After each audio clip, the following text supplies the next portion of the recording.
We have to admit that for all of us, sometimes life gets all too much and we struggle to stay happy and healthy. Maybe even more so at the moment with the way the wider world is. But you know, help is always at hand. Nature is always there to nurture us. So get all your ducks in a row and take a deep, relaxing breath, because here comes SpringWatch.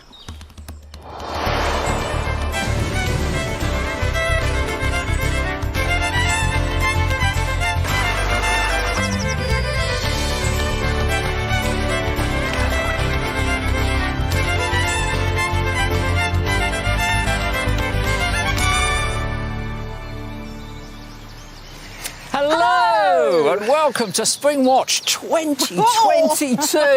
You're enthusiastic. Oh, I'm really enthusiastic because we're very pleased to be back live from Wild Cairn Hill on the northeast coast of Norfolk. You may have noted we're broadcasting on a Monday through to a Tuesday. Monday through to a Tuesday. It'd be a short series, wouldn't it? Monday through to a Thursday, 8 o'clock, BBC Two. Different day, same time. Be sure to join us. Our mission, of course, is to bring you the very best of British wildlife, not just here from Norfolk, but from all over the UK. But I've got to say, it's been a little bit cold, hasn't it? I know, I packed my T-shirts, Chris, but I did put my thermals in the bag as well, and I can assure you they're on. You got them on? Yes. You got your thermals on? First day, it's pretty chilly, isn't it? We come for SpringWatch, it's a little bit more winter watch when it comes to the weather, but of course we never let that put us off. We're up to all of our usual tricks, and here at Wild Cairn Hill, we have bugged the area with all of our Nest cameras, and we've already got plenty of activity. Yes, we were here last year and we had a fantastic variety of nests, and we're not going to disappoint you this year because just look at that. It's a smorgasbord already. Those are fabulous nests with birds in them. Let's have a look first of all at our swallow nest, because there's been a lot of activity. Of course there isn't right now, but there are lots of chicks in there and they're pretty developed. So I wanted to show you those because I reckon they could be gone any time this week. Now, you may remember last year we had swallows and we were betting on the last week, weren't we, that they would leave by the end of the series. Yeah. They didn't, but I'm pretty sure that these are going to leave near the beginning of this series.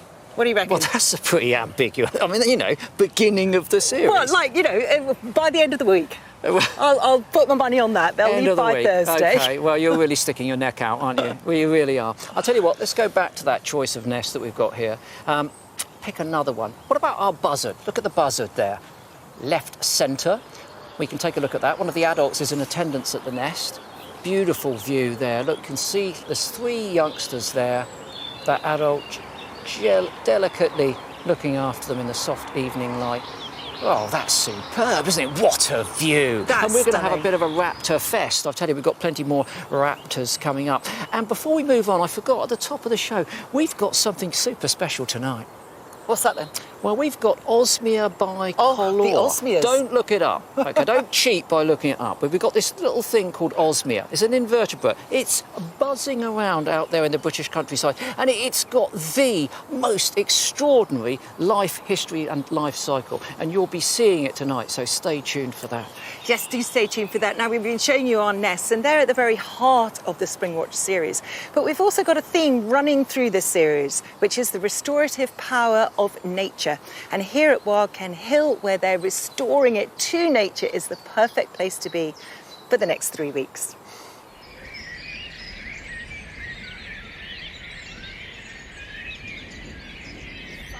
In spring, with a cacophony of bird song up above and the calm beauty of wildlife below. The warmer days waking up a rich carpet of wildflowers. Perfect place in spring for the many hares that we see here at Wild Cairn. And the insects too, bees and butterflies, making the most of that rich nectar. It's full of colour and full of life. We've got the yellow wild hammer who sings his song, making sure everyone knows he's there as a barn owl starts his night in flight. The wetlands at the end of the day are full of noise and chatter, of waders and birds of prey that soar across the setting sun. A stunning ecosystem of life, which we're here to explore. Beautiful, isn't it? It's beautiful. I think you might have brought a tear to my eye. No, listen, I wanted to uplift everybody and make them forget the stress of the day and go into SpringWatch with a smile on their face and a lighter heart. That was my aim. Did it work? Yes, it worked. Jolly good. I apologise for my mirth. In fact, you know, I was walking along the track today and I heard a yellowhammer. It didn't even get through all of its song, not the whole little bit of bread and no cheese. It only did the little bit of bread, and that was enough to make my heart miss a beat, because I hadn't heard that so far this year. Sadly, yellowhammers have disappeared where I live. So just being out here and connecting with it does make such a difference. And it's not just us that feels that way. We know that many of you do too, certainly since lockdown, when you posted so enthusiastically on social media about that connection with nature. Well, many people have never forgotten that, and they continue to engage just like this. My favourite time of year is spring because of all the young birds hatching. The place at the moment is surrounded with birdsong you can hear now. A reed warbler started up. This time of year, the spring particularly, is great for the song.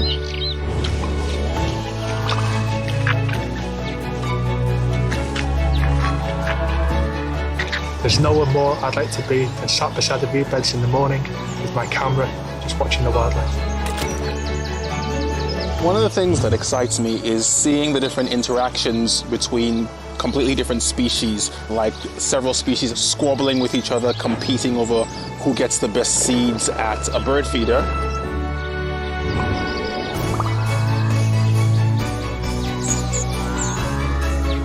This is where I come. I can just soak in the greenery, the wildlife. I've just been watching mayflies do this dance where they go up and then they sort of float down. It's just a beautiful place to be.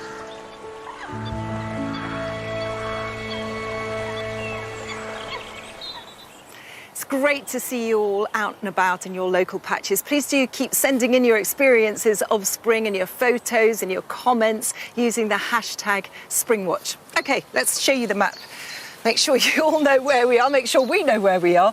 Well, we're down in Norfolk on the coast, down here at Wild Ken, which is where we've been for the last year, so I'm pretty sure I've got that bit right at least. Yeah, I'll give you 9 out of 10 for Thanks that very much. My nostrils in about the right place, I think as it stands. Of course, it's not just about Norfolk. We want to cover the whole of the UK, and on that account we have the one and only naturalist extraordinaire, broadcaster extraordinaire, Iolo Williams. He's up here on the island of Mull on the west coast of Scotland. Mull, of course, renowned for its super sexy wildlife, plenty of it there, and we're not at all jealous, of course, Iolo. Yeah, you should be jealous. You should be jealous. Just look at this glorious Mull. Glorious being the operative word. We were up here, of course, for Autumn Watch and Winter Watch, and I'm delighted to say that I'm back up here for 3 weeks of Spring Watch. Why have we come back up to Mull? Well, simply because it's one of the most beautiful parts of the UK. It's got stunning vistas, fantastic landscapes packed full of iconic wildlife, from otters to eagles and so much more. Yes, indeed, the Isle of Mull has got absolutely everything. I am back in my happy place here on Mull. Now, Gillian can't be with us for SpringWatch, but I'm delighted to say that Megan McCubbin joins us. And Megs, you're on a wildlife tour of the northeast of England. Yes, Iolo, I am. I'm on a bit of my own road trip and I love it because I really enjoy exploring and finding new places. And at the moment I'm stood on the shores of Kielder Water, and behind me you can see and hear hopefully Kielder Forest, because there's a cuckoo calling over there if you tune in your ears and it calls at the right time. But I'm really excited to be here in Northumberland because Northumberland is a magical place, and every time I come to visit I am wowed and astonished by the biodiversity, the different habitats and the life and the culture that is up here. It's absolutely stunning. And for every location that I'm visiting throughout the course of the next 3 weeks, it has restoration and people at the heart of every story. So I can't wait to dive into all those characters and the species that we're going to find just alongside you too. But Chris, Michaela, I mean, it's a really good mixture of locations we have this year, isn't it? And one thing you're going to bump into a lot of, Megs, up there is the midge. And I happen to know that you've already been itching and scratching today, and that's because you forgot this. Before you left, I said, don't forget the midge spray. You left it on the kitchen worktop, and now I'm having the last laugh. Poor Megs, it's hard work when they're in midges. But here we go, there's Megs and her midges in Kielder up there. So you can see we're very spread out across the UK, but of course it's not just about us coming to you live from the UK. Our teams have been hard at work from the start of spring to bring you the very best of British wildlife. Spring has arrived.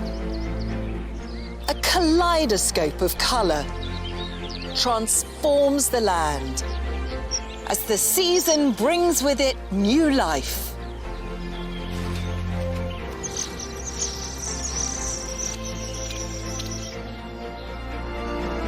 It's a sumptuous spectacle, full of simple pleasure, of rebirth. A season full of drama, full of hope. From our most miniature marvels to our most majestic mammals, spring encompasses the power of nature. And we're here to follow all the emotion, excitement, and success that comes with it. We get swept away and dive headfirst into the beauty of this exceptional season.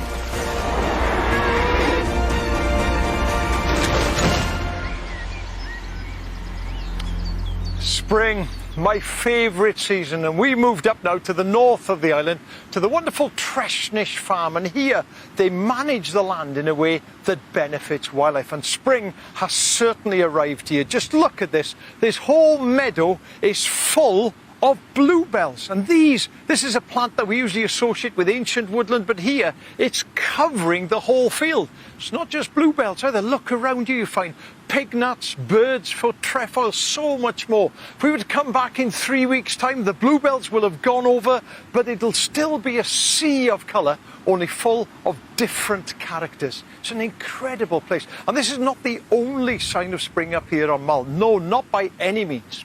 Venture down to the coast now and you will see thrift in full flower. These delicate pink flowers are everywhere at the moment, and of course we've got a lot of grey-lag geese. Many of those have got goslings, noisy goslings now, and the cuckoo. You can't go anywhere up on Mull without hearing the cuckoo, in decline in England and Wales, but doing so well. And of course our wonderful bluebells. We are surrounded by them here. Now, if you're watching Autumn Watch and Winter Watch, you'll know that Mull is home to a special furry mammal, the otter. It's one of the best places in the whole of the UK to see otters. Why is that?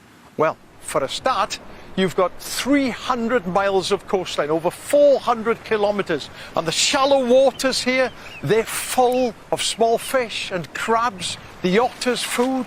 And if you travel around, you'll see them fishing in seaweed like this one, looking around, and every now and again digging out a massive crab and bringing it to shore. I'll tell you what's interesting with crabs is that crabs make up a third of the diet of small cubs, but only 3% of the diet of adult crabs, and that indicates that they're easy to catch. So that's why so many of these cubs are eating them there. And if you're up on Mull this time of year, well, keep your eye open, because this is the time to see otters with cubs. Most of the cubs are born in spring. Here we have a mother with two fairly well-grown cubs. These were probably born in winter. But keep your eye open, as I say, because there are otters everywhere here. And those otters will be playing for much of the time. And I say it's a mother because the mother is the only one who looks after the cubs. The dog otter will mate with the female, but that's it, then leaves her alone. And those youngsters, well, they're going to be with the mother for roughly 12 months or so. As you can see up here, our wildlife camera team, have already been very active all over the island.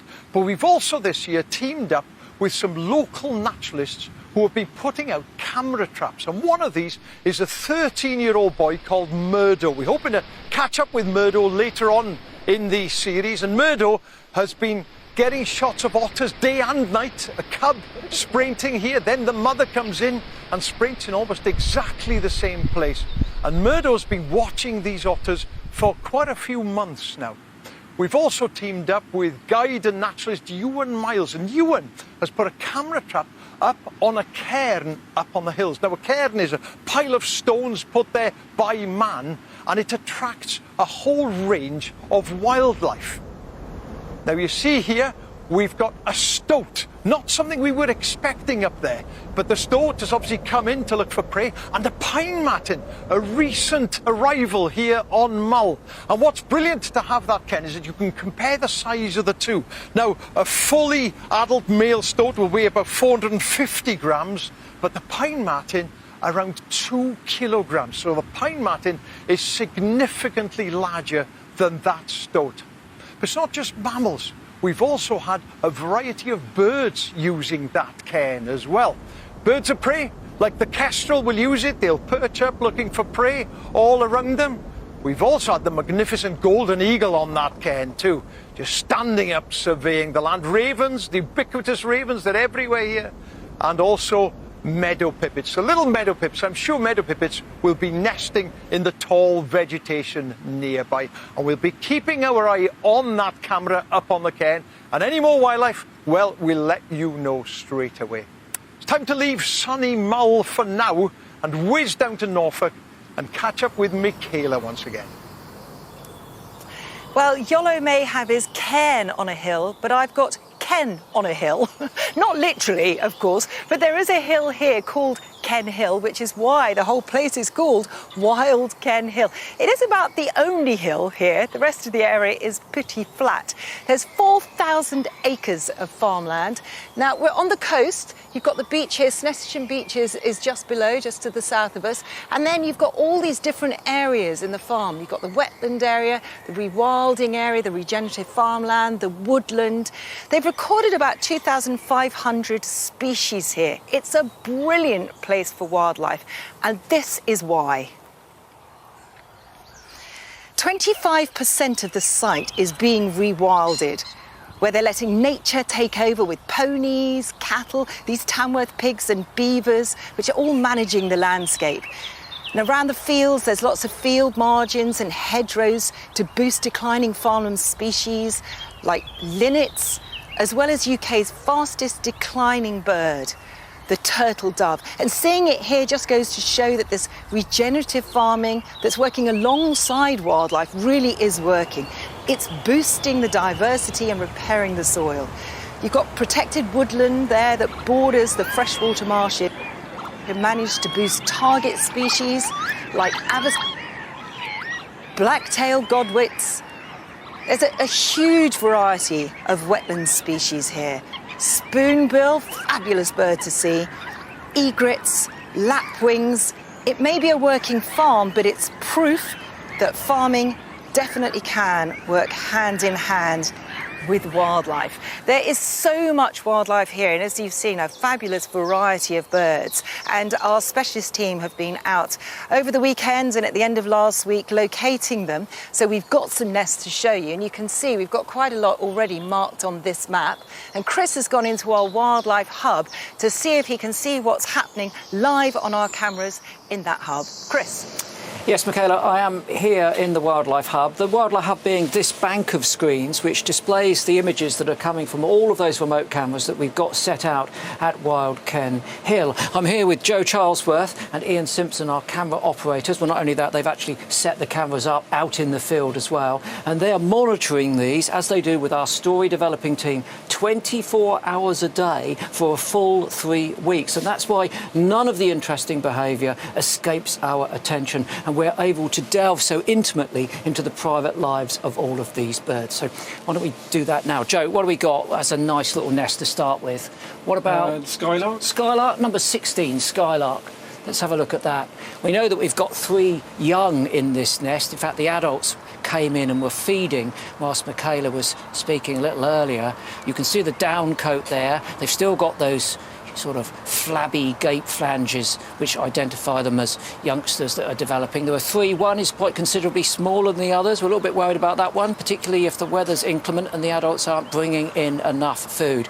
But they will undoubtedly fledge or semi-fledge. They'll dash off into the grass, presumably now, I would say within about 5, 6, 7 days. Joe, what else can we go for? Ian's got the heron. Heron, yeah, let's go and look at our herons. They're pretty good. We've got 3 herons' nests down on the marsh. Perhaps unusually, they're not in trees, they're not on the ground, but they're raised up. 2 have got 2 young, and this one has 3 young. So these are young herons. I know they look pretty much like the adults, but remember, these eggs were laid here way back in March. So these birds have already been spending quite a bit of time out of the nest, but it's a busy place. And have a look at this. This is what we saw earlier today. Lots of activity here when the adults come in with food. And you can see a lot of competition between the siblings. They're all trying to tempt that adult to regurgitate whatever it's got into their gape.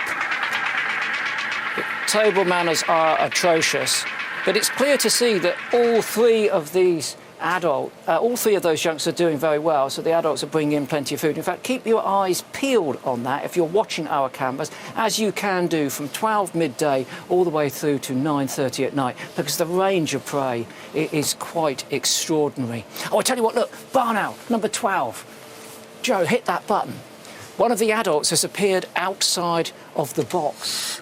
Now, last year we had a camera inside the box and the birds decided not to breed for some reason. Nothing to do with our camera, I assure you. But here we can see the adult on the outside. We've got to go inside now and have a peep, haven't we, Joe? Ian, come on, cut inside to the barn owls. What number's that? Oh, We are 9. oh, there they are. OK, there are 5 there. You can just about see all of their heads if you look carefully. On the right-hand side of the middle is the smallest one. They hatch asynchronously, so there's always a biggest one and a smallest one. And see all the pellets in there where the adults have been spending the winter. Superb. What about the adult? The adult's still outside. Doesn't have any food on this occasion, but of course... Oh, no, it's hopping in. It's hopping in. Let's get back inside. Look at that. What a view.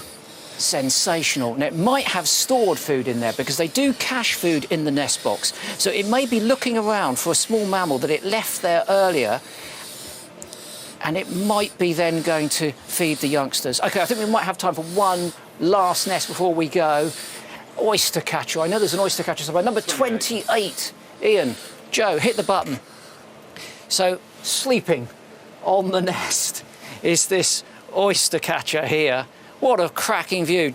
Joe is using this. All these cameras are monitored from here. So Joe's delicate little fingers down here are... Delicate little fingers, what am I talking about? Yeah. Joe's robust digits down here are steering us into that oyster catcher. Guys, thank you very much indeed. That was a treat. But I've got to say, it's not all about birds on SpringWatch. We're very interested in everything that slithers, slimes, bites and stings, and particularly our most interesting invertebrates. And I said at the top of the show there was a species we're going to show you tonight, Osmia bicolor, which is quite extraordinary. So just take a look at this behaviour. It's exceptional. In fact, it's what you pay your licence fee for.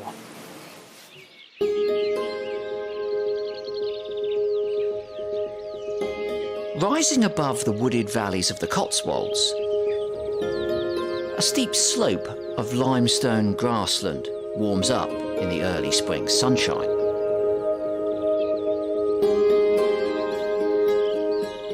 It's the perfect sun trap for one of our most precious pollinators.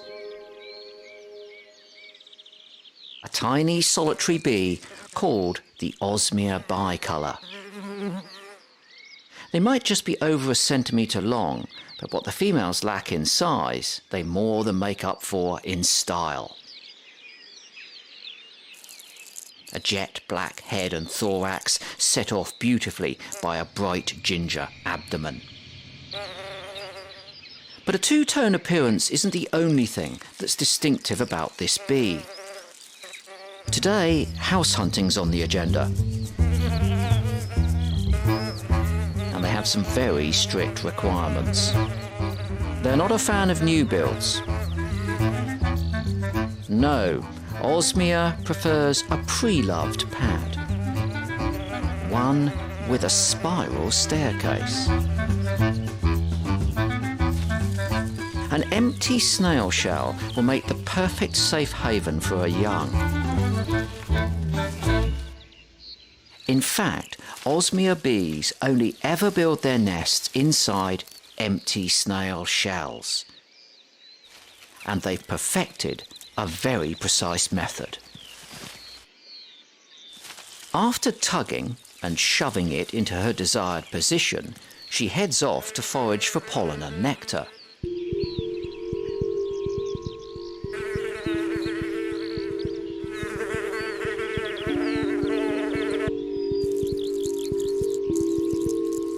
Bringing the bounty back and storing it deep inside the helix.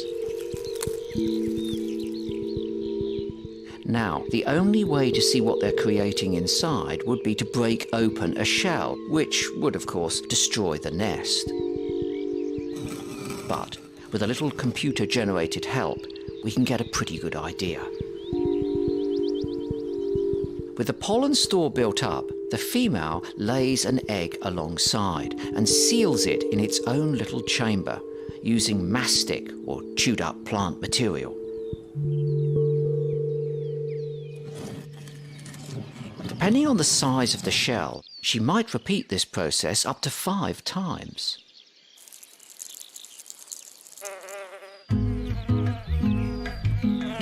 Next, she searches for tiny stones and soil. She makes dozens of trips over the open field, hauling it all back to the shell, piece by piece, and filling up any remaining space to bolster defences for any unwanted intruders.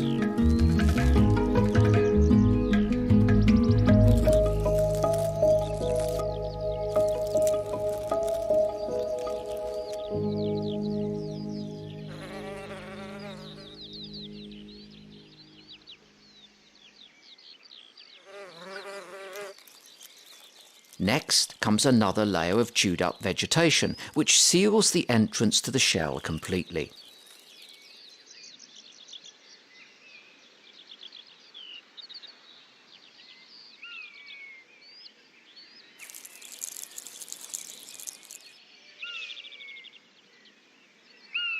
Then she turns the shell over so the entrance faces downwards.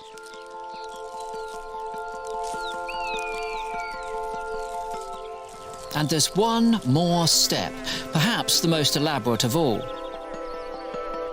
It's time for a spot of thatching.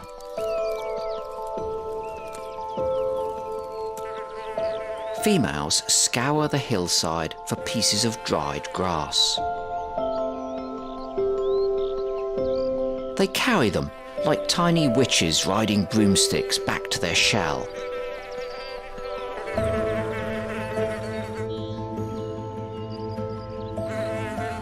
She'll spend the next few hours heading back and forth with stems, some many times her own length, gradually forming them into a little teepee-like shelter, perhaps in an effort to hide the nest and its precious contents from view.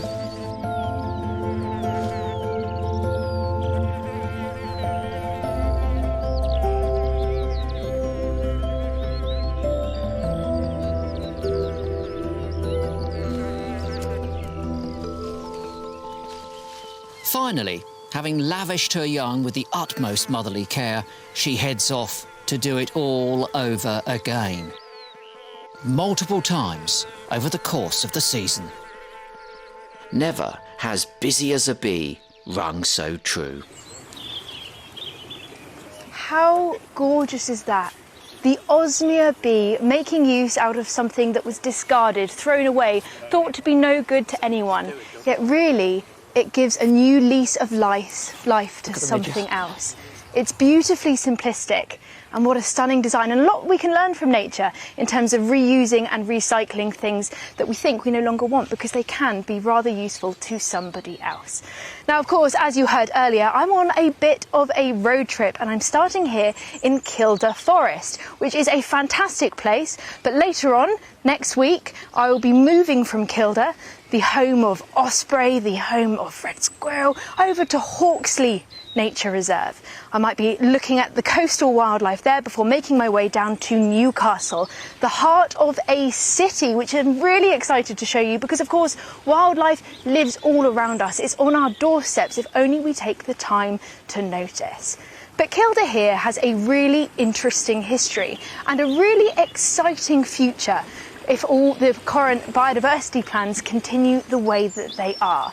It has a really fantastic history because it was built after World War I, when the demand for timber was incredibly high, and we were importing timber from all over the world, and we had a really low tree cover percentage, only 5%. So this forest was built to help both of those factors. Most of the trees here are non-native Sitka spruce, and it was introduced in 1831, and it's fast growing in low nutrient environments, which means that it's really good as a crop. In fact, this area here is still a working coppice and harvesting area for trees for timber production. But of course there is work to be done. There is still some ancient woodland around which is being really well preserved, and they're trying to soften the borders of plantations, bringing back in native woodland to help increase biodiversity, and some of that I've already been able to see, and it's been pretty fantastic. Here we are, we have a couple of oyster catchers flying through the air, always iconic, that character bill, and here house martins. We have these all over our office and we hear them, and they are so fantastic. And of course a goosander. A diving duck, they can have up to 8 to 11 eggs, so it's not unusual to see quite a lot of chicks, and here they're taking a ride on mum's back, conserving a little bit of energy.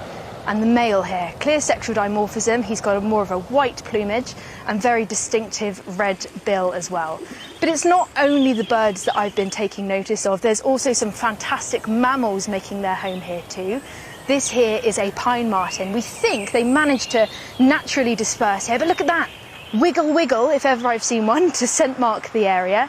And a water vole, one of the most successful water vole reintroductions that we've seen anywhere across the country. And we're going to be getting up to date with all of these species and learning more about them as the next week goes on. But this is where it gets really exciting, because at 2 a.m. this morning, some news came in of something new that had just been hatched. And this is what we're going to be learning more about later on in the show.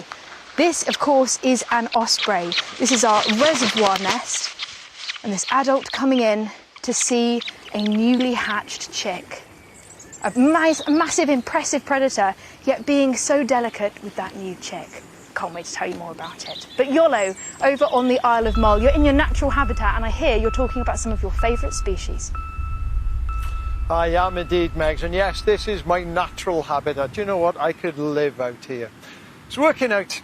I've been to Mull now 46 times, right? In 31 years. That's not bad, is it? That's not bad. And one of the reasons I keep coming back is because it's a brilliant place to come and see birds of prey, and that includes my favourite species, the hen harrier.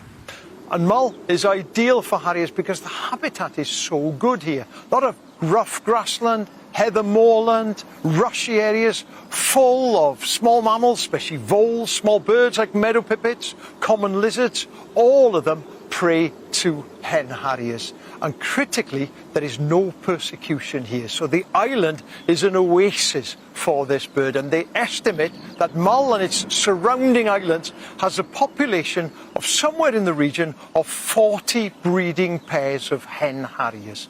That's a really impressive number. And there's nothing quite like sitting down on the moor and watching a ghostly pale male hen harrier just hunting slowly over the moorland. Absolutely fantastic. And Mull, of course, is also known as Eagle Island. Both species of British eagles are seen here on Mull. The golden eagle, with its 7-foot wingspan, impressive bird, and that beautiful gold nape, and also, of course, The white-tailed eagle, a bird that became extinct in the UK in the early 20th century, was reintroduced from the 1970s onwards, and now Mull has 21 breeding pairs of white-tailed eagle and 30 pairs of golden eagles. No wonder it's called Eagle Island. Now, we're unlikely to see white-tailed eagles on our Cairn camera because it's set up right in the middle of a golden eagle territory, but we're already seeing golden eagles on it. Now, the eagles use it as a kind of a perching post to look around for prey, to stop, to perch, to make sure that the feathers are clean there, and also every now and again to stop and try and bring up a pellet, cough up a pellet, which is exactly what this eagle is doing. It looks as if it's suffering, but it's just trying to bring up the undigested remains of what it's eaten. And we went up there afterwards and had a look, and look at what we found. Look at that. Let me try and show you this. That is a golden eagle pellet. Look at the size of that. That is huge. And it's no surprise when you think a golden eagle eats about 250 grams of food every single day. And looking at that, I can see a lot of fur in there. I can see bits of bone in there. And the fur's probably from hares and rabbits, bits of bone as well. A few feathers in there from birds too. And it's worth, if you're picking up a pellet like this, it's worth having a close look, because you never know what you'll find. Sometimes you find something quite surprising, like this pellet that was picked up here on Mull a few years ago. And if you look carefully, you can see spines in there.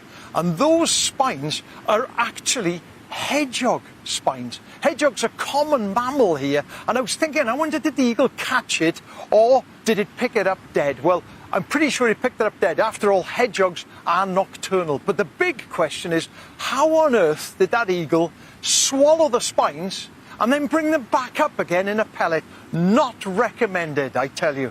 It's an incredible tale, isn't it, that is? Now, ever since I was a little boy, I've been fascinated by wildlife. Some of my earliest memories are to do with nature. And I've been so fortunate because all through my professional career, I've worked out in some fantastic areas just like this. But for fashion photographer come macro specialist Nathan Small, well, his is a very different story.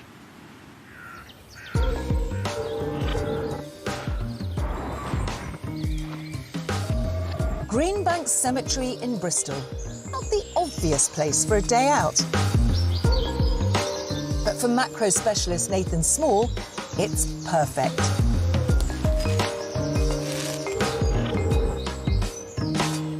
It's very meditative because you're out there in the morning on your own, concentrating. You're not thinking about anything else. You're just looking out for tiny, tiny little things. It's such a good place to look for insects because there's a real variety of habitats here.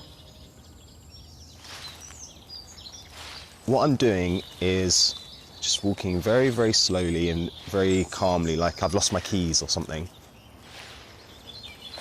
I'm looking out for if there's any movement.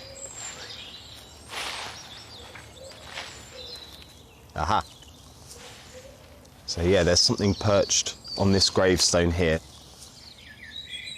What I'm doing is I set my focus on the lens before, get nice and steady, leaning on something if possible, and then I gradually drift forwards until it hits focus and then go for it.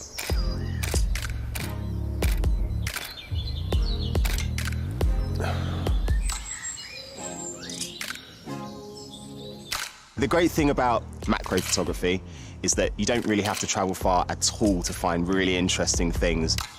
There's actually all this amazing wildlife, sounds like a cliche, but right under your feet. As soon as you put a macro lens on them and get up close, there's built-in revelation. Suddenly you realise that these everyday creatures, they've got all these amazing adaptations and body parts. You can see all the individual hairs and even the Hauxley, which are the little wing appendages which flyers use as gyroscopes to sort of stabilise in the air. Some of them look like little robots. You can see all the details in their eyes. That's what I get a kick out of, I guess. Nathan has turned his passion into a career. But invertebrates weren't always the focus of his attention. I actually used to work in advertising and commercial photography before, selling drinks, well-known fashion brands. I've always wanted to work in wildlife. I just had an epiphany one day where I just thought, if I don't do the thing that I really want to do now, like the longer I leave it, the harder it's going to get. So like I just have to be brave and just do it now. Nathan has built his own studio at home, with miniatures instead of models taking centre stage. I stayed quite loyal to my style, I think. Quite stylised and moody and playing with shadows and contrast. A lot of the lighting and things that I'm using are the same tricks and lighting designs that I was using for advertising and for fashion and that you would use just with a model. It's all kind of the same stuff, but just shrunk down.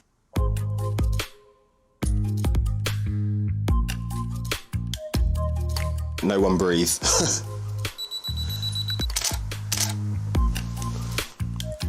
Come. Whew. So you don't get long. I know it's not the answer everyone wants, but the bugs are harder to work with than models. All his subjects are returned to where they were found to be released. Eventually. Nathan is keen to pass on his passion to his daughter Anouk. Ooh. Can I hold him? She's on it, she loves it. The little spider. She's absolutely obsessed. Oh, wow. I like spiders. I'm going to take a picture of him. We can look on our book and try and see which one he was. Yeah, and then we'll look on your pamphlet and see if he's on there, yeah? My granddad brought me to the woods and we would look for woodpeckers together and he would teach me various things. Then my granddad in Barbados was also very into wildlife and he would turn up at our hotel when we go and see family out there. And he'd have bought like a massive crab that he'd found on the way. Oh, he chews it. I really want to just pass that on to her. We need the next generation to take an interest in stuff, especially insects. Like, they're in big trouble at the moment. The more you notice, the more you can get into that world. And it feels like a really privileged thing to be able to see. But actually, all of these things are available for any of us if you just like slow down and take the time to have a look.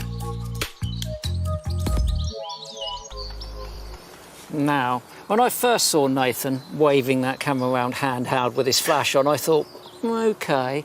His pictures are technically excellent, OK. Then I saw him get it on a tripod and he went into the studio and I thought, yeah, that's OK, that's OK. Then I saw those on the reflective surface and I thought, these are OK. They're great. They're a bit more than OK. They're great. Really I love impressive. those stylised ones. The symmetrical one of the ladybird was sensational. And the rose chafer with all those green colours, I really like that idea. You know, pushing, as he said, his commercial background into natural history photography, generating a new niche. Top work.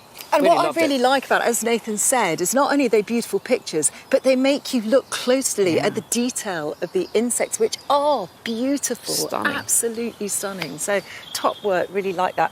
Now, we've already treated you to lots of our nests, which are being filmed remotely, but we're not just using remote cameras to film here.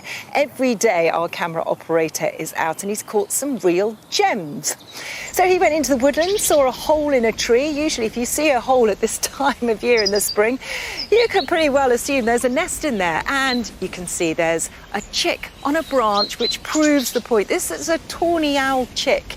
Now, it hasn't fledged. You can see from its feathers they're still extremely downy, using those claws, those talons to cling onto the branch, and this is what we call branching. And this is what they do when they're about 3 to 4 weeks old, and then as they grow and they get to about 5 weeks, that's when they'll fledge properly. There's 2 of them, that's the smaller one of the 2, but look at this, Chris. Look at that fly. How much would that irritate you? I mean, look, that looks like a grumpy chick, doesn't it? It's sort of sitting there, gripping on, with this fly looking like it's going up its but me and nostril. Nathan would love that fly. Imagine, Yeah, imagine take that a fly on one picture. of Nathan's reflective glass surfaces. It would look sensational. Anyway, it's not just birds. Our camera operators have also been looking for the many mammals that we find here. We've seen lots of deer in the past, and we're seeing deer in the spring as well. Now, this is a roe deer. It's a male, it's a buck. They're the ones that have the antlers, and they're those very small antlers, three-pronged antlers. It's got that very distinctive black nose as well. Now, they're usually solitary, except for probably another month's time when it gets to July, August, which is the rutting season for roe deer. So this seemingly very calm, relaxed, chilled roe deer is going to be a little bit more aggressive in, well, about 4 to 6 weeks' time when it's going to be looking for a mate. And that coat, you can already see it's getting a bit richer, a bit redder. And as the month goes by, that will get even more sort of rich reddy tan. brown. Lovely rich tan. My favourite deer, the roe. Lovely teddy bear nose. So really a big... You like a teddy bear nose, do you? I like a teddy bear nose. On a poodle or a roe deer. You don't strike me as someone that likes teddy bears. Let's move on. The reason that we're in this particular field is that we thought we'd get ourselves as close as we should to this bank of trees you can see behind us, because in there is one of our nests. And typically at this time of night or slightly earlier, the adult birds will come back and circle over the wood. So on that account, our camera person, Mark Yates, is over there with his long lens, and we were hoping to get a view of them circling. But what we got a view of is a sort of dark sky, really a grey sky, with nothing in it but a couple of flighty wood pigeons. Luckily earlier we saw this, and the birds that we were hoping that would return at this particular time came early because the sky was still blue, and we're talking about red kites. What about that? Absolutely sensational. Long forked tail, and those white panels make them very easy to identify as you get a good view from underneath. And this bird is arching round, dipping down, and it's going to swoop in to roost on the side of the woods. Because, as I mentioned, it is this belt of oak trees which has our nest in, the nest that we're looking at. It was the same nest we were looking at last year. We can't tell you they're the same adults, of course, but we can go to it live now and take a look at, wow, one of the adults. Is that one of them? No, it's one of the youngsters, sorry. Yeah, there we are, I was getting ahead of myself. So there are two quite well-grown youngsters there, and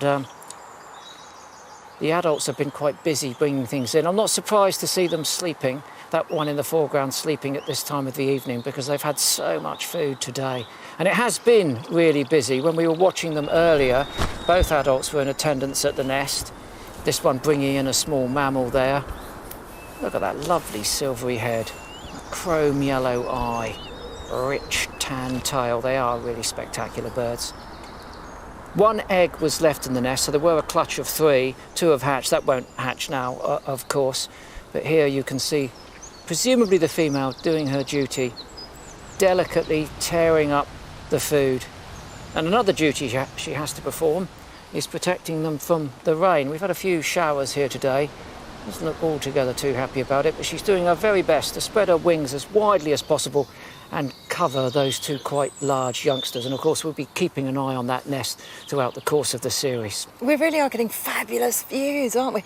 We do know that this is a great area for raptors. Last year when we were here, we certainly saw a lot of them. So let's have a look at another one.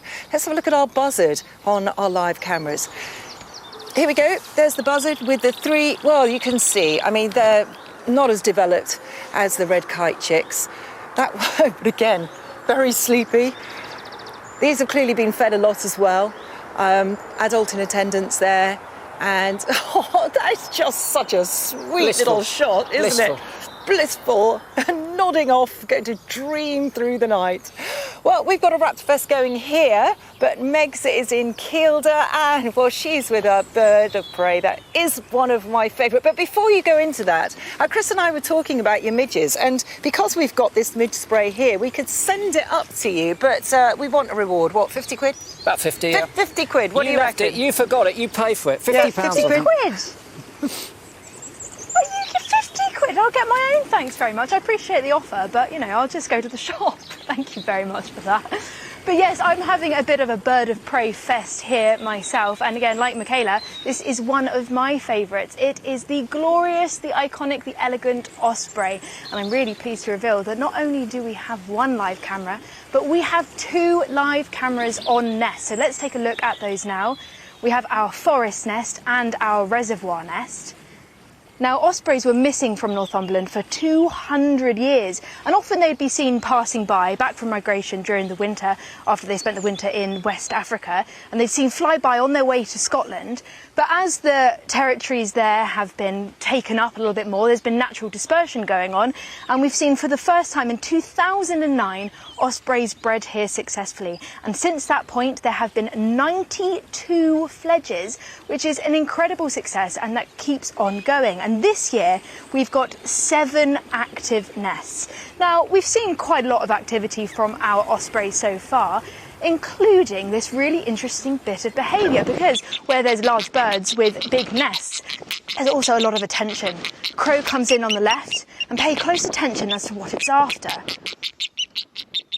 We've got it looks like our male here from the reservoir nest, obviously not very happy, because crows will take an egg or a young chick if they can. But look there, look what the crow just did on the left-hand side. I'm going to slow it down for you in a second. Eventually pushes the osprey off the nest, but comes back up, back to guard the eggs. What a good parent that bird is. And if you look really slowly there, in it comes, stealing that stick. Now, of course, crows' nests are made up of sticks and twigs. They look quite messy at the top of trees, and potentially that crow is coming in trying to, get its luck and see whether it could get an egg, and realised there was an adult there and realised it didn't have much hope, and decided to steal a stick instead, because it could have had a failed first brood and be moving on to a second. So we'll keep an eye on that interaction if anything does progress. But there is a little bit of a celebrity in these parts, and for this we have to go to our forest osprey nest cam to see who's sat on the nest at the moment. Hopefully, here we are. So this is the female that we have, and her mate is named YA. Now, he is the famous osprey that flies around here, and he's been incredibly successful. He started breeding here in 2012 and has currently reared 21 chicks, which is a staggering 23% of all fledglings that have happened from this area. And this year is the 2nd year that he's going to become a grandfather, as his own chicks have gone on to reproduce locally as well. But we've been seeing some really doting behaviour from this pair, and it's absolutely thrilling to watch how delicate they are. Here he is. We've got YA at the back. Oh, one second. We've got a bit of rearranging, some furniture going on. We've got YA the tag here. You can see he's taking a bit of twig up and re-shifting it. And look, a chick has hatched. There's 2 chicks there. How amazing is that? And then a few days later on, we have even more chicks beginning to hatch. What you see is the male brings in most of the food. He spends a lot of his time out finding the fish, and the female takes it over, and she'll do most of the feeding of these chicks. But you can see the differences between them there. The female is about 20% larger than the male, and the male has a really clean white breast, whereas the female is more speckled in colour. She's got this kind of red necklace, if you want. But look at this, how they're feeding. How absolutely stunning is that? And it's a lot of work for the male, because not only does he have to feed the 4 hungry chicks, he also has to feed the female as well, and therefore that requires quite a lot of hunting. And we've seen some really interesting hunting behaviour from the ospreys around Kielder. They often hover above different reservoirs, and here you can see one style of catching a fish is to go in at an angle.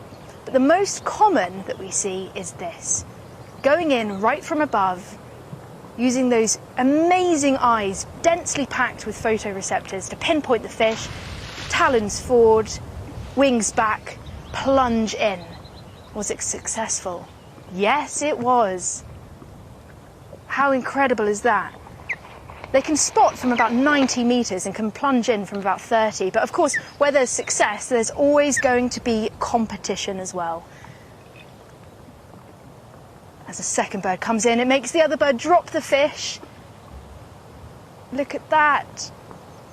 obviously resources like this are highly important, especially at the time of the year where they're rearing young. So if they can steal another bird's fish, they might try to. And of course you get some really interesting behaviour and some sounds from that as well. And those eyes, like I said before, are so powerful, and it's all to do with refraction. If they go in on an angle straight down, it means that they're more likely to hit the fish rather than coming in at an angle. What an amazing bird, and I can't wait to show you more about those nests as those chicks progress and grow throughout the course of the week. Now, it's the moment you've all been waiting for. Don't worry, we haven't forgotten. It's now time for our mindfulness moment. 90 seconds of pure bliss, pure enjoyment, pure happiness. No talking, no music. Just adorable wildlife, natural sounds, and some amazing behaviour. And we're starting with a good one, and I promise it's going to make your heart sing.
I'll tell you, I could watch more than a minute and a half of those fox cubs. Oh, those eyes, Gorgeous. they melt your heart. Gorgeous, aren't they? Stunning. My favourite mammal anywhere on Earth. Sadly, we're coming towards the end of the programme, but we've had this question from one of our viewers. Jane Wigley asked us, what is this? She sent this photograph of a tent of webbing spread over a spindle tree. Well, if we look a little bit closer, a second image reveals that the web was made not by spiders but by caterpillars. Huge numbers of caterpillars in this, and they are the caterpillars of this moth. This is the spindle ermine moth, and the reason that they've spun that web is to protect them from predators. Unlike some spiders' webs, it's not fragile, it's quite tough. It forms a tent over them, and they go inside there and they defoliate very often the entire tree, so it looks as if they might have killed the tree. Well, I'm very pleased to say that in the following season it normally regenerates. So thanks, Jane. I hope you are satisfied with that answer. It's all we've got time for. We'll be back again tomorrow night, of course. More action from our live cameras. And we're looking forward to introducing you to these guys, our kestrels. They're in a natural cavity in a tree. There are 3 chicks. And here is the female delicately feeding them. And I'll be dropping in on this very special nest, a white-tailed eagles. I'll be getting up close to a pair of tawny owl chicks, helping to ring them, and they even take a nap on my hand. Remember to keep watching the cameras from noon to 9:30, and you can do that Monday to Thursday. Get in contact with us on all our usual social media platforms. And 1 o'clock tomorrow, the lovely Hannah Stipfall is doing a live programme called Watch Out. She's doing that every day, Monday to Thursday as well, and you can watch that on Facebook on the website. And I will be her guest tomorrow. So I'll see you at 1 o'clock. The rest of the team will see you at 8. But look what we've seen. Look what we've seen. Oh, I know, it's gone. just gone. It was a red there. guy. It was We'll there. see you tomorrow. To find out more about uncovering urban wildlife and about how regenerative farming affects our countryside, go to bbc.co.uk/SpringWatch and follow the links to the Open University.